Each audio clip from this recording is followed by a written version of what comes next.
Started though. Our next presenter will be Danny Day. Coach Day spent 42 years as a teacher coach in the McNairy County school system.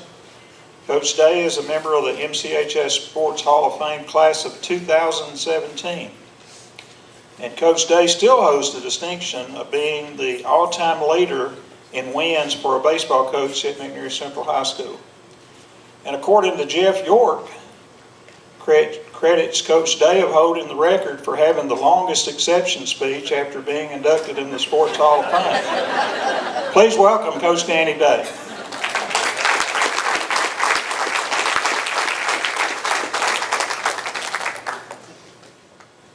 Thank you. First of all, let me congratulate the inductees tonight, because Carolina had the privilege to coach in softball. Delise and Brian and Lucy I had the privilege to work with for many years, and just well deserving. Let me start out by saying that I think a lot of us here that went to Central and around the community know that McNairy Central and athletics had one of the largest fan bases for home and away games of any other school around here. And I am privileged to talk a few minutes about, to me, the biggest fan at McNairy Central, and that's Stacey.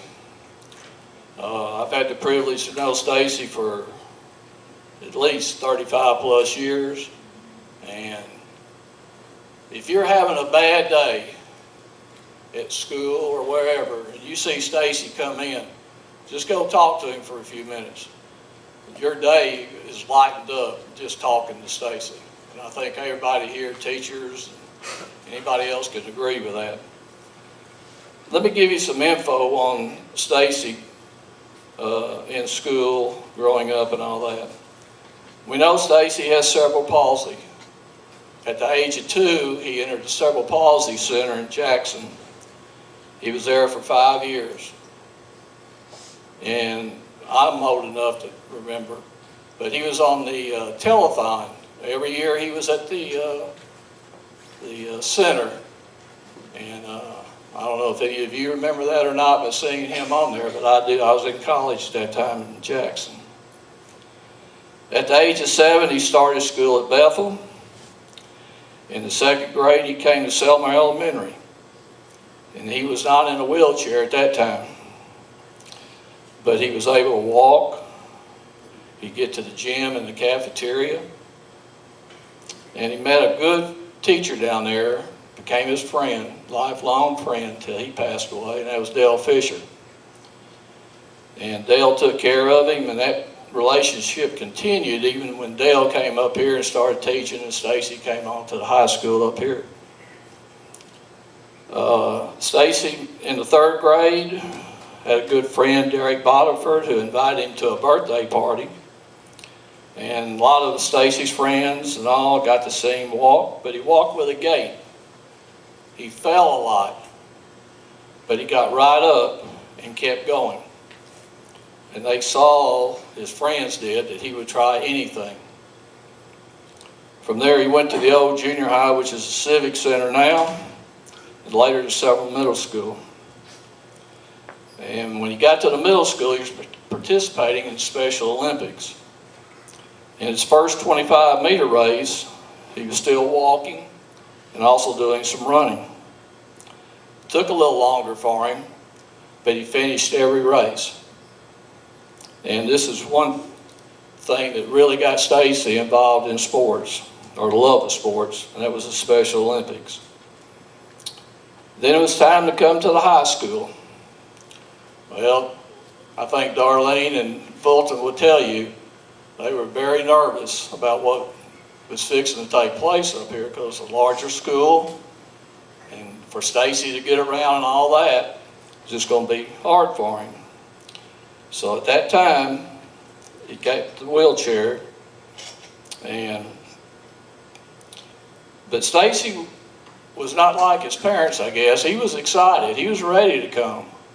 And but Darlene and Fulton really had a time getting over that. When he came to McNairy Central, he met a friend in his PE class. And that friend was his PE teacher, James Horton.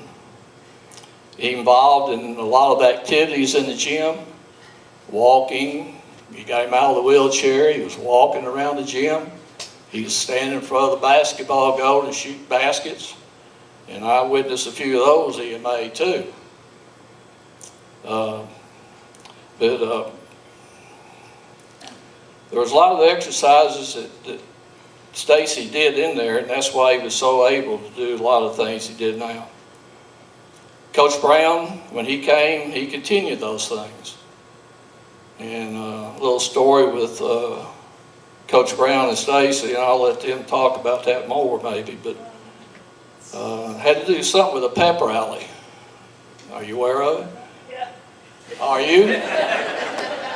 Well, okay. Well, there was a pep rally one day, and I don't remember it, so we'll let them tell about it. But it had something to do with shaving cream. I don't know what happened, but anyway, it got pretty messy. I think Stacey even had to leave and go clean up, change clothes, and all that. Well, tell him, yeah.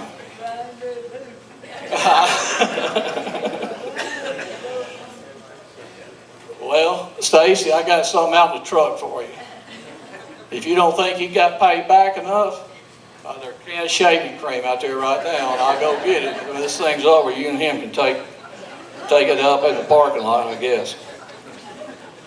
Let me move on here. They get me from taking too long up here. Stacey graduated in 1990, and a lot of those years in high school, thanks to Darlene and Fulton, Stacey made a lot of ball games. Gibson County, as far away as that, to all the home games and away games. They would just carry him anywhere.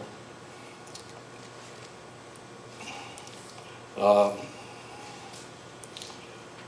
he goes to those games at baseball, football, basketball, whatever, and they yell at him. The athletes would yell at him and all, and Stacey just felt like he was part of the team.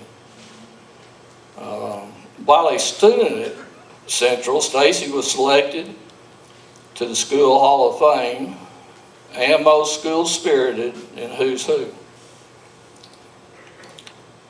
And something else happened in 91, in the spring of 91, and that was the tornado we had. The old football stadium did not have handicapped seating. So one thing Stacey and his parents wanted was a place for Stacey to sit in the bleachers or in the wheelchair handicap section. And David Hurst, the principal, told Stacey that he was fixing him his own seating section. And Stacey used it for a while, but like Stacey, sitting up there just watching people walk by wasn't enough. So he, like I said, used it for a while, but he wanted to get down and roll on the track, seeing people in the lawn chairs out there and all that. So he just got down and started doing that. When the new stadium was dedicated that year, Stacey got to cut the ribbon and to open the field. He got to participate in the coin tosses, and Coach Jim Glover had the football players push him through the banner in the wheelchair, and as they ran onto the field. So Stacey was included in a lot of things while at McNairy Central. And while at McNairy, or after he graduated and was still up here at McNairy Central, Stacey and his family went to Minnesota to compete for the International Special Olympics. He competed in 2 races. He was not in an electric wheelchair at this time, but he won a gold medal 25-meter wheelchair race with a time of 14.7 seconds and placed 3rd in a 100-meter race for a bronze medal. So that's pretty good, Stacey. Yeah. Yeah. After graduating, Stacey didn't leave us up here. He worked as a janitor, and he would go from room to room, emptying cans out here in the commons. He would empty cans and all that, carry the garbage out. And that's what many of the students remember Stacey in class with him, but many more remember him pulling those garbage cans around and at ball games. And also sitting in his favorite spot, yelling and cheering. One quick story, the missing garbage can. Remember what happened that day? Okay. Well, I'll mention it real quick if they'll let me, okay? All right, Coach Orton and I had a cafeteria duty, and Stacey had his own spot in C-Pod for the garbage can. Well, he came in that day, and he couldn't find it. And he come out here. You never see Stacey with a, mad or upset or anything, but that day he was pretty upset because Stacey knew he couldn't go do his job unless he had to be a garbage can. Well, he looked, went in the office and asked people, went in the gym, went everywhere for about, I guess, an hour, wasn't it? At least. Looking for that garbage can. Yeah. And finally, I guess Coach Horton just had to give in. But James just finally had to tell him, Stacey, your garbage, go look in the closet again. I bet it's probably there. And sure enough, it was there. But there was a lot of teasing going on. And still is, isn't it? Yeah.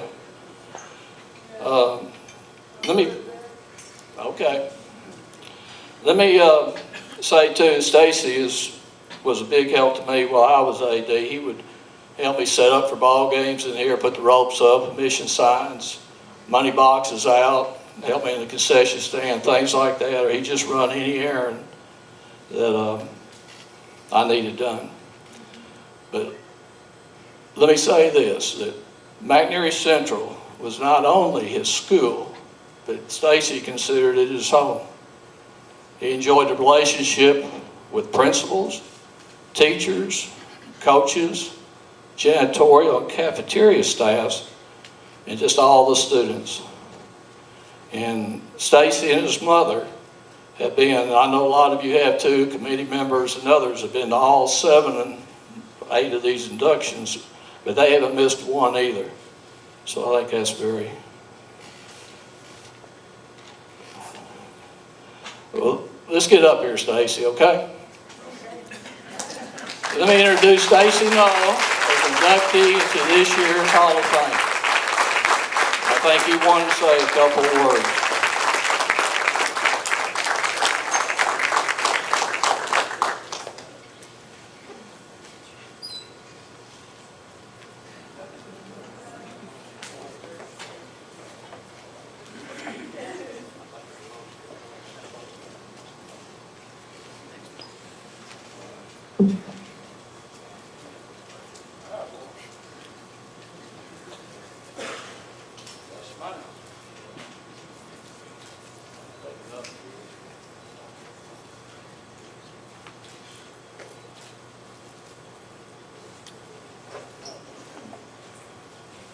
Miss Darlene, you want to say something?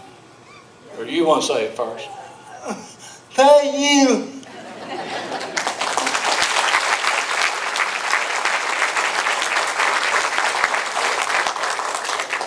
I think everything that Danny said was some of the things that I wanted to say, but I know that sometimes now on TV you see schools that let a student participate, the team, maybe it's a football game and they toss him the ball and let him make a touchdown, or they throw him a basketball and he makes the final shot, and everybody's so excited and it makes everybody feel good. And I think McNairy Central has been way ahead of that game. They've been doing this for years, and there is not a big enough book to explain all the things that they've done for Stacey and helped him in many ways, and and it says a whole lot about the faculty and the students and everybody over the years that's helped him and helped us, and it really has been like a home to him. And maybe I was worried at the first when it was a big school and how it was going to be, but once he got here, he was at home. I never had to worry about him at all. And we just can't tell you how much we appreciate this honor. Thank you very much.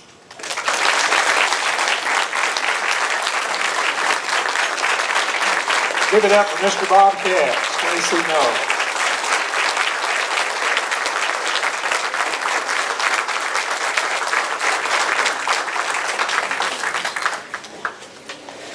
Wow. Good job, Coach Day. Congratulations, Stacey.